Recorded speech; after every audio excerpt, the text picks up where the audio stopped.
as an accessory in the murder of his wife. He had pleaded guilty to writing cruel letters to the families of Australian troops. New South Wales Premier Mike Baird says Moniz should not have been on the streets.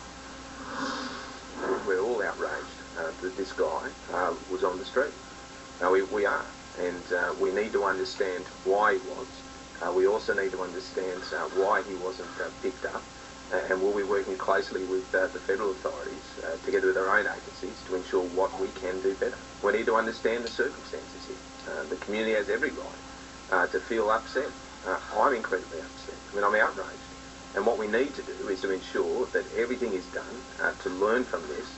Can we do it better? CNN's Atika Schubert live with us in London with the latest on the gunman's past and the details of his past. And, you know, Tony Abbott, he had such an interesting analysis. He said the ISIL death cult attracts characters just like this. Well, this is just it. In his mind, he associated himself with ISIS, for example, with ISIL.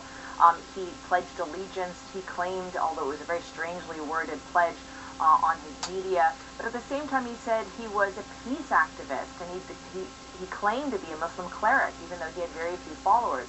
The reality is he was very much a bit of a loner in that sense. He didn't really have much of a following. He made very ostentatious displays of protest, chaining himself to court and to parliament. And he had these multiple run-ins with the law, sending these harassing letters to Australian soldiers' families, of soldiers who had died in Afghanistan. And then, of course, he was charged with accessory to the murder of his former wife. And this is the most remarkable one because he was actually released on bail. And according to the judge of that case, said that he was not deemed to be a threat to society. And that is now what is being called into question. So he had a long criminal record, but there was no indication, according to authorities, that he was put on a terror watch list. And this is what people are now looking at. He was under increasing pressure because of all these various charges against him. He claimed he was being denied access to his children. And what investigators are looking at now is what exactly was the trigger that allowed him to walk into a chocolate shop with a shotgun and hold all these people hostage. Thank you for us. Thank you so much for that. It's fascinating.